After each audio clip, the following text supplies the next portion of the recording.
Okay. We're gonna go in a boat this time. No, we'll swim back. We'll replay it until we got to Denmark here, effectively. Do we? We're Going dangerously down the ocean exploration path. We're gonna skip ahead. Okay, now we're arriving in Denmark. Here we go. No. I mean,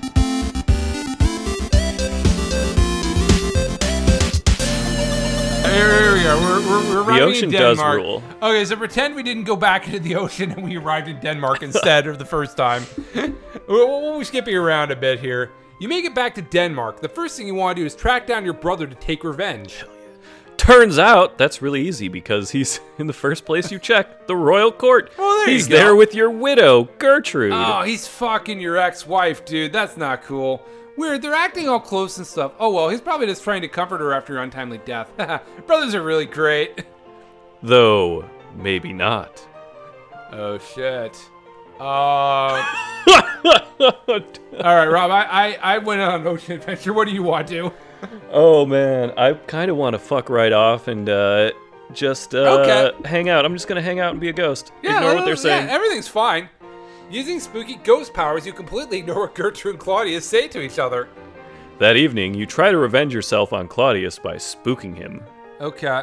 The problem is he never looks at any of his mirrors that you're haunting. He assumes wind is knocking over his pots. And he thinks the ghostly wailing from beyond the grave is probably just a sick dog outside who's having a pretty rough go of it lately. That's no good.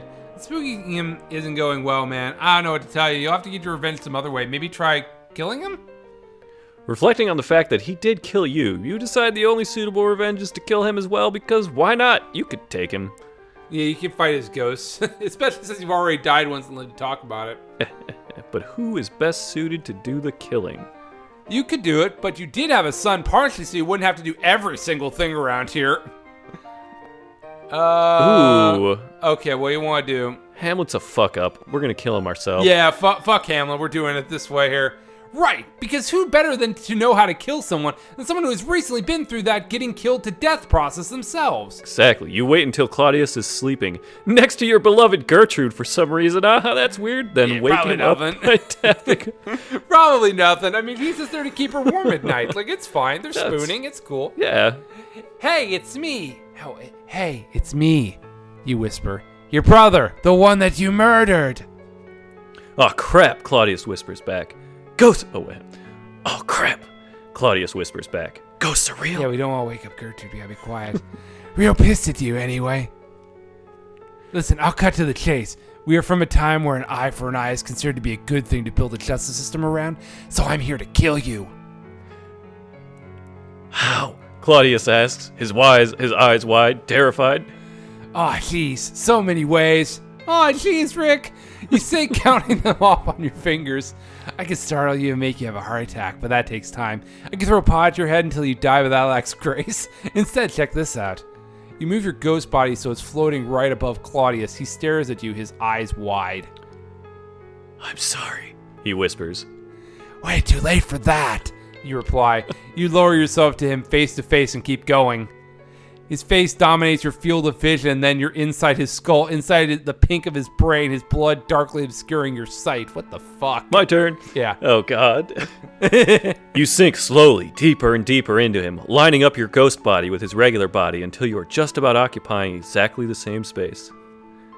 Then you make yourself corporeal. Oh, fuck. Oh, God. Well, that happens. What happens next happens so quickly and with such force that it's hard to describe, but Claudius explodes everywhere, captures most of it. That's going to wake up Gertrude, and then she's going to be pissed that the bed got fucked up. Yeah. I mean, you're fine, but man, this is disgusting. Literally disgusting. Gertrude wakes up dripping in gore, screaming. You, my friend, have achieved revenge. Fuck yeah. Hamlet couldn't pull this shit off. Still corporeal, you roll over on your back and apologize to Gertrude. You explain over her screams what happened and say that you hope she'll be happy being married to a ghost. Gertrude stops screaming. While you were gone, I kinda married Claudius, she admits, but I never stopped loving you. Ouch, okay. I'd say we go the understanding route. Yeah, that's fine. I feel like this could be hilarious. Hooray, Gertrude says, hugging you. She's covered in your brother's guts, but still a nice moment. I must say, you are doing really well, King Hamlet. Not only have you revenged yourself in record time, you've also reconciled with your widow. Nicely done. Yeah, see? Hamlet couldn't do any of this shit. Exactly. You reveal yourself to the royal court the next morning, and nobody's happier to see you than your son, Hamlet Jr. Your reappearance as a ghost does cause a minor constitutional crisis when someone points out you might not be able to reassume the throne. And those people are quickly executed. No. But a quick look at the Constitution reveals there's nothing in the rules to say a ghost can't be king. There's actually a section that explicitly says that should this happen, the ghost assuming the throne would be totally neato. I'm serious. That's what it says. Totally neato. That's fair. That's totally fair. You got yourself a pretty cool nation, Hamlet Sr. Oh, fuck. You rule with your wife by your side for a really long time and even get help solving national problems from the ghosts of history's greatest rulers, many of whom become close personal friends. And final score is 3,400 mega points, and I'm really proud of you. Nicely done. The end. He looks like he's kind of dancing. It's kind of, yeah, it's kind of fun. I guess you could go find the dinosaurs, I guess. So does that mean that we, won? What is this thing? I don't know, because nothing's happening with it. Oh, wait, it should finally stop. is now. Okay. Okay, all right. Okay.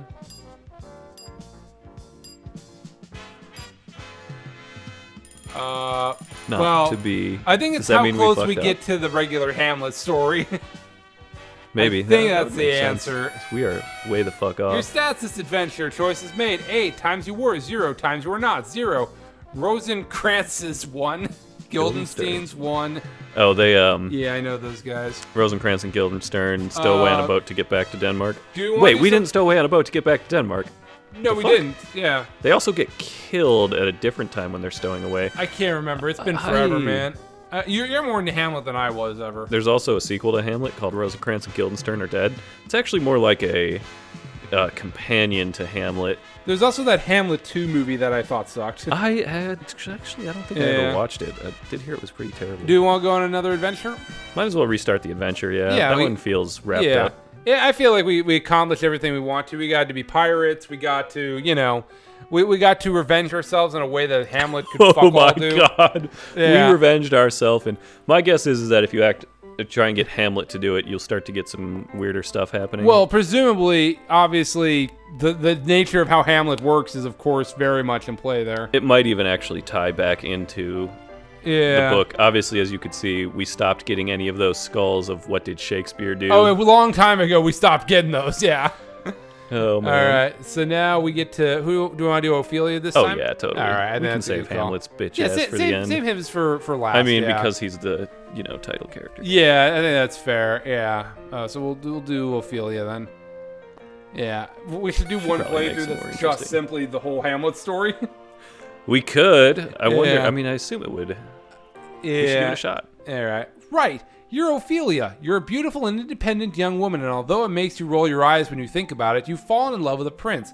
Total cliche, am I fucking right? You have just been. Oh no, that was you just chose a character thing. Oh, I can skip. Okay, that's good. Okay, let's go back to that there. Oh, yeah. If you hit ZR, it skips. That kind of sucks. All right, so. Okay, come on, get us back. There we go. Okay. So then, total cliche, am I right? Fall in love with a prince.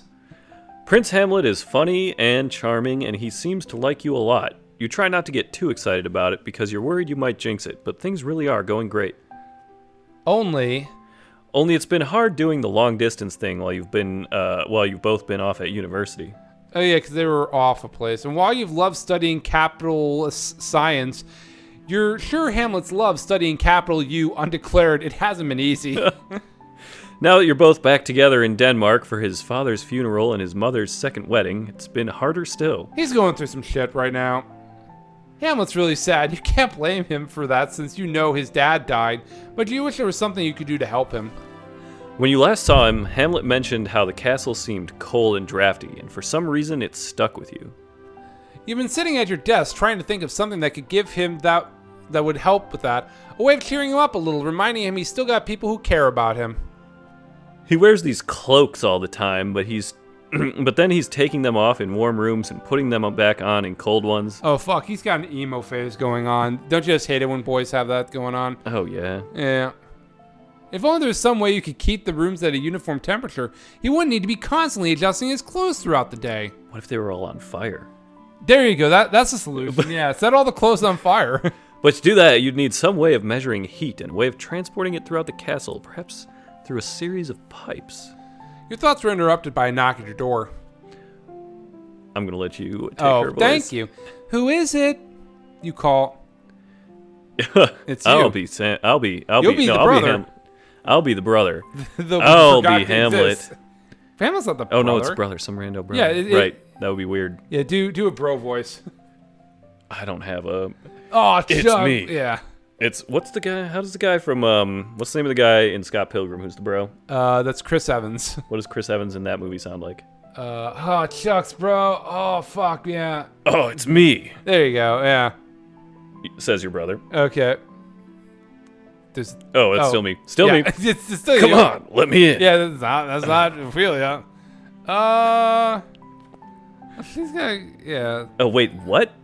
That's part of the... Well, because we don't really know everything that's going on with Ophelia. Like, I guess it must be part of the let's follow the path somewhere. for right now. Yeah. We could be developing the cure for cancer. I don't know. Well, we're inventing natural gas and central heating. Yeah, that's true, yeah. So or not inventing natural gas. All right, this is your choice. Okay, I'm Ophelia, so I'm telling him I'm busy. Because, yeah. I'm busy! You shout through the door to Lariats. Oh, Laertes. That's who the brother is. Oh, I'm leaving for France soon, he shouts back. Don't you want to say goodbye? Apparently not, you shout in reply. Whatever, Laertes yells. He storms off, stomping all the way. You sit in silence for a moment.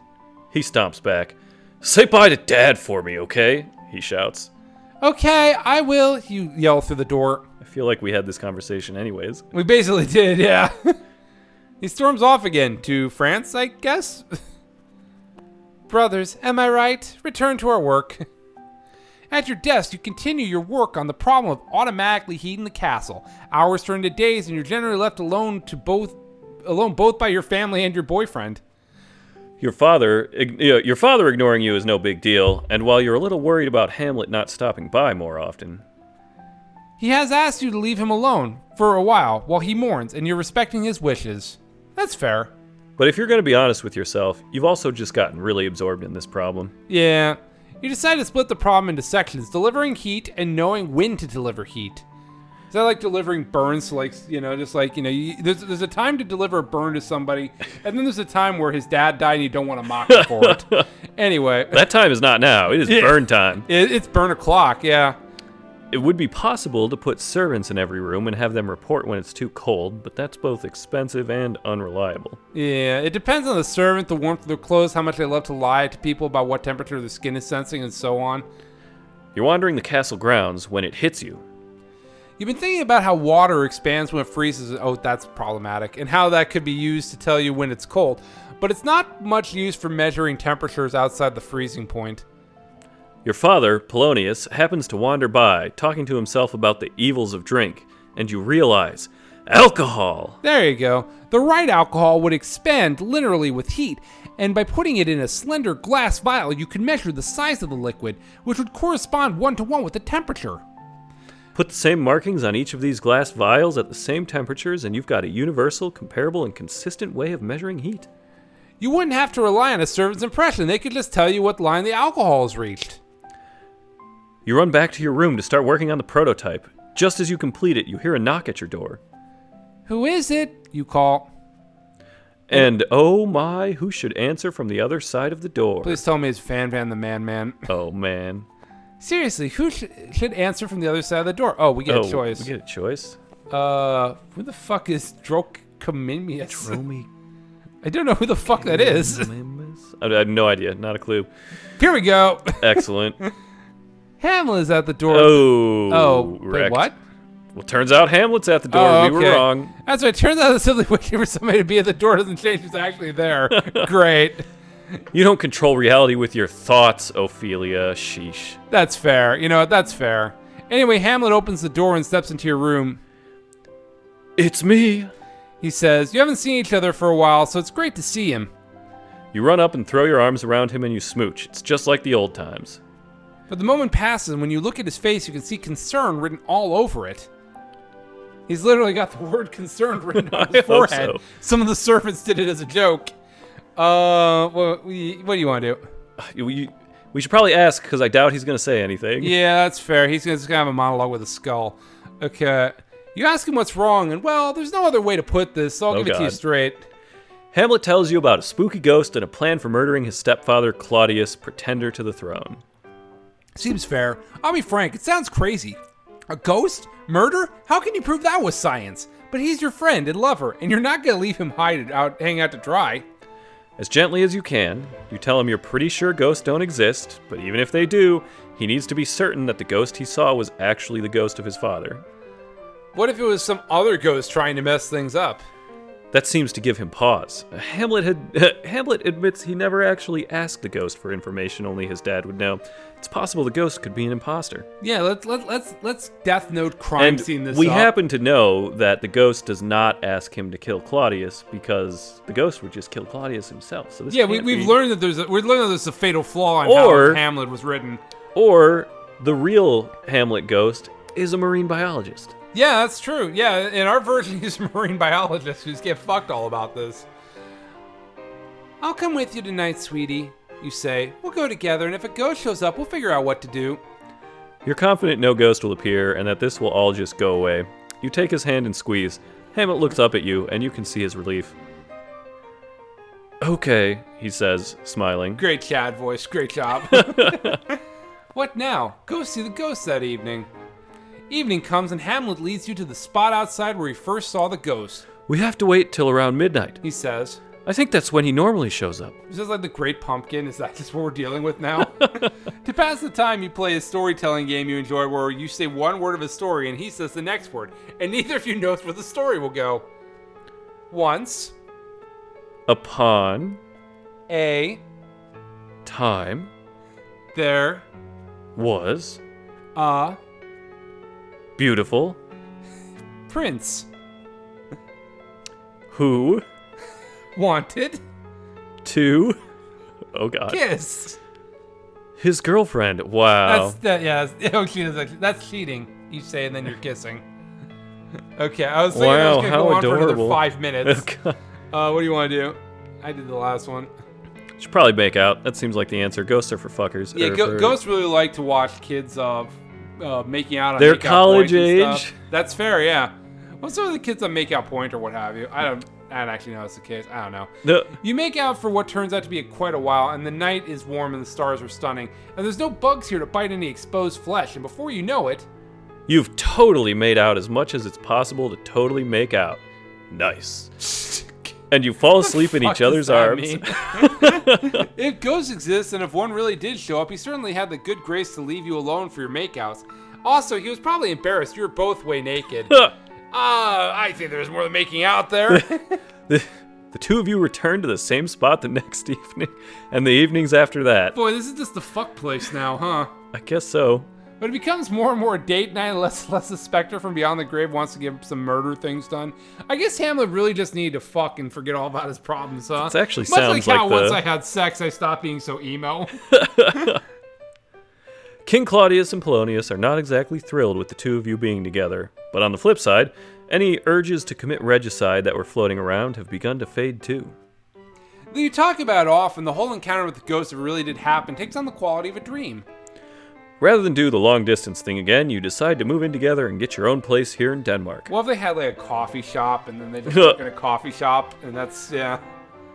Oh. Together, the two of you work on finalizing the invention of an alcohol thermometer. It works. Even figure out the other half of it, a way to move heated air through a building.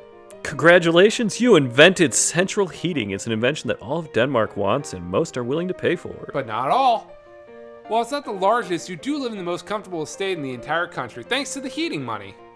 One bright summer day, as the two of you walk through the castle garden, you get down on one knee and say, "Sweetie, you're the most important person in my life, and I cannot imagine ever living without you. I want to make you as happy as you make me every single day. Let's get married."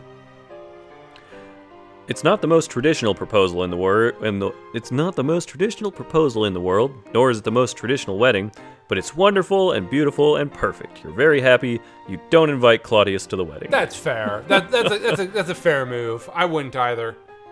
A few years later, Claudius falls ill with some sort of lung disease his doctors were unable to treat effectively. He passes away only a few months later, having never produced an heir. Shortly after, the two of you become the new king and queen of all of Denmark. Oh, there you go. Your first child, Alex, is born 5 months later. That doesn't make sense. That adds up. Adds up. I mean, it does, but it's... Sinning. Yes, sinning. Yes, exactly. And you all live very happily ever after. The end. There you go. I mean, it's basically a date night kind of thing vibe going on there. Should we... All right, how close do we get? Show us on the Hamlometer! Probably kissable. I feel kissable's the answer. Probably, yeah. Or not to be. Maybe it is how close you are. We are to it. I feel like that's the answer. Yeah. All right, our stats this adventure. Choices made 10, times you were not. Games of tennis played. There was tennis? They can play a game of tennis. What? We should probably